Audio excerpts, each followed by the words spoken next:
Rebaixamento para a Série B, dívidas superiores a 700 milhões de reais, condenações na FIFA. Apesar de todos esses problemas, hoje o que mais tem tirado o sono dos dirigentes do Cruzeiro é uma dívida de 60 milhões de reais com o atual elenco. E ela já tem causado algumas consequências. A primeira delas, o fato de vários jogadores terem ido à justiça recentemente contra o Cruzeiro exigindo a rescisão do contrato. No vídeo de hoje do canal do Nicola, vou te dar mais detalhes sobre essa história e quero falar também sobre a possibilidade de no Campeonato Mineiro o Cruzeiro tomar um WO por conta dessa rebelião que está sendo arquitetada pelos jogadores da Raposa.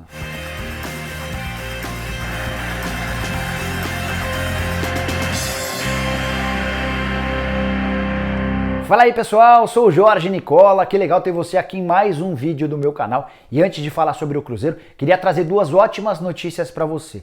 Uma é um convite e a outra é um presente. Vou começar falando sobre o convite, é que nos dias 26 e 27 de janeiro eu vou estar participando de um evento em São Paulo, no Expo Center Norte. Trata-se da Sparta Trader, um evento aberto para você que quer aprender a investir em futebol. Vou estar junto de craques do jornalismo esportivo, como o PVC, Mauro Betting e Vitor Sérgio Rodrigues, além de dois grandes investidores, o Ricardo da Full Trader e o Danilo Pereira. Esse é o maior evento do Brasil para quem quer aprender a ganhar dinheiro assistindo a jogos de futebol. Por isso fica o convite, espero que você apareça por lá e vou deixar na descrição desse vídeo o link com mais detalhes. Ficou faltando falar sobre o presente, que é um treinamento completamente gratuito, com um dos maiores investidores em futebol no Brasil, e para iniciá-lo agora mesmo, de forma gratuita, você acessa o link que está aqui na descrição. Tenho certeza que você vai curtir bastante. Quero começar o vídeo contando dois casos que ilustram bem o atual momento do Cruzeiro. O primeiro deles aconteceu nessa semana na reapresentação do time depois de um longo período de férias. O fornecedor de carnes decidiu não mais entregar as carnes que são servidas no almoço para os atletas. Tudo porque desde o ano passado o Cruzeiro não pagava esse fornecedor. Os atuais dirigentes do Cruzeiro não tinham essa informação, entraram em contato com o fornecedor e foram avisados da dívida.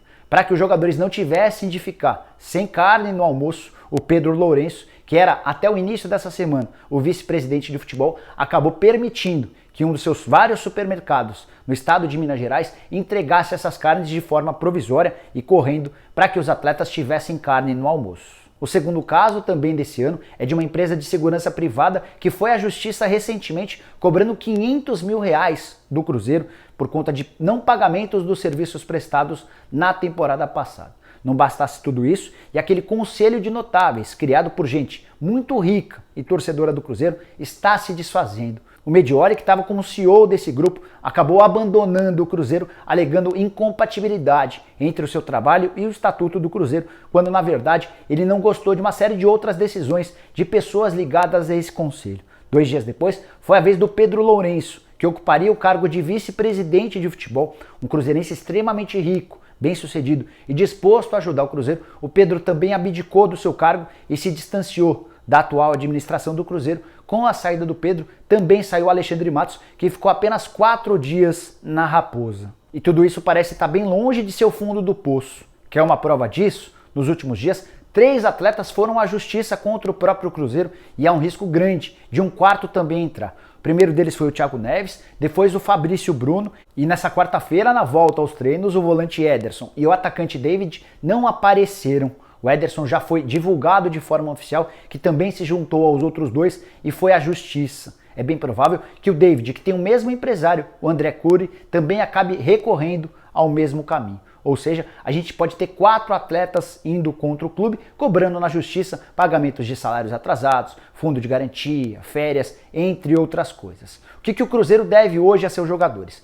2 meses e meio de salários, 13º, férias, além do fundo de garantia, que não é recolhido desde a temporada passada, e isso pode sim ser motivo para que na justiça esses caras consigam o rompimento do contrato. E a grande preocupação da diretoria é que vários atletas recém-promovidos da base também busquem seus direitos na justiça e não fiquem no Cruzeiro. Os dirigentes que estão comandando o Cruzeiro pretendiam se livrar dos jogadores mais caros para utilizar os atletas formados na base, formados em casa. Mas se até esses caras forem à justiça, como por exemplo o Ederson, a situação vai ficar ainda mais delicada. Até esse momento, a diretoria do Cruzeiro só conseguiu se livrar de 3 jogadores com salários mais altos. O Egídio rescindiu seu contrato e acertou com o Fluminense não ter mais qualquer vínculo com o Cruzeiro. Marquinhos Gabriel foi emprestado ao Atlético Paranaense, empréstimo até o fim da temporada, e dá para dizer que não terá custos à Raposa. Já o volante Henrique foi emprestado ao Fluminense, mas vai ter parte dos seus salários, algo na casa dos 600 mil, é seu custo mensal, e a tendência é que Cruzeiro e Fluminense dividam seus salários, ou seja, vai caber ao Cruzeiro pagamento de 300 mil reais por mês para que o Henrique jogue no Fluminense. Nos últimos dias, desde a reapresentação dos atletas, vários empresários das principais estrelas do elenco foram chamados para conversar com os dirigentes do Cruzeiro. E, nesse papo, eles foram avisados de que o Cruzeiro não pode mais pagar 600, 700, 800 mil, em alguns casos até R$1 milhão de salário por mês. A nova realidade, o novo teto do Cruzeiro é de 150 mil. Mas o goleiro Fábio, o zagueiro Dedé e o atacante Fred deixaram bem claro que não aceitam qualquer redução nos atuais vencimentos. O Fábio ganha na casa dos 600 mil, o Dedé está entre os zagueiros mais bem pagos do país, ganha quase 700 mil reais mensais, 690 mil. Para ser mais preciso, enquanto o Fred é o mais caro do atual elenco, R$1 milhão e 200 mil reais por mês. Uma coisa que pode acabar acontecendo com esses e com outros jogadores com salários mais altos é que o Cruzeiro, sem acordo, convide esses caras a irem na justiça para cobrarem aquilo que eles imaginam que é de direito na justiça, nos tribunais. Com isso, o Cruzeiro ganharia um pouco de tempo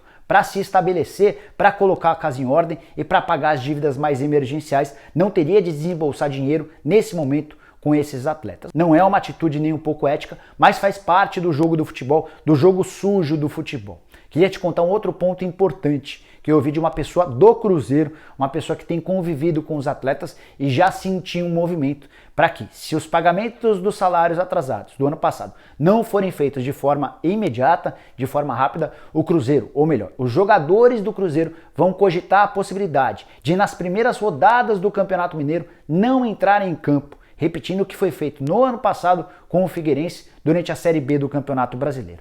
Na oportunidade, o Figueirense acabou tomando o WO, inclusive perdeu os pontos desse jogo. E se eles voltassem a não entrar em campo, o Figueirense seria condenado a não disputar mais a Série B do Campeonato Brasileiro, seria excluído do campeonato. Jogadores do Cruzeiro ainda não pensam nessa possibilidade de um segundo WO, mas arquitetam, cogitam, estudam a possibilidade de não entrarem em campo em uma partida do Campeonato Mineiro como protesto, como forma de mostrar que eles não estão satisfeitos com seguidos salários atrasados. E os problemas do Cruzeiro vão muito além de todos esses casos que eu contei. Por exemplo, o Rodriguinho foi comprado por 6 milhões de dólares na temporada passada. O Cruzeiro só pagou uma das 3 prestações. A segunda já venceu e não há dinheiro para pagamento do Pirâmides, que pode ser mais um a entrar na justiça contra o Cruzeiro. O Cruzeiro já é o campeão de processos contra si na FIFA. Isso sem contar o fato de que o Rodriguinho ganha 800 mil reais por mês, salário altíssimo para um jogador que passou por 2 procedimentos cirúrgicos nas costas e que nesse momento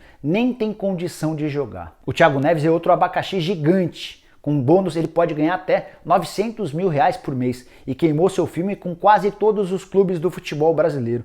Por tudo que ele fez ao longo da temporada passada, todo mundo olha com enorme desconfiança em relação ao meia atacante. Surgiu recentemente o boato de que River Plate, Boca Juniors e depois o Racing teriam interesse no Thiago Neves. Até agora essa história não avançou e até o momento o Cruzeiro não tem a mínima ideia do que fazer com um cara que já foi ídolo do torcedor, mas que hoje causa enorme revolta. Bom, pessoal, eram essas as informações que eu queria dividir com você sobre o atual momento do Cruzeiro. Espero que vocês tenham curtido o vídeo e deem um like por aqui. Quem ainda não se inscreveu no canal do Nicola, aperta o botão vermelho de inscreva-se, aperta também o sininho para ser notificado toda vez que eu fizer vídeo novo ou live, e use o espaço para comentários para deixar sugestão, pergunta, opinião, dúvida, seja lá o que for, beleza? A gente se vê numa próxima, até!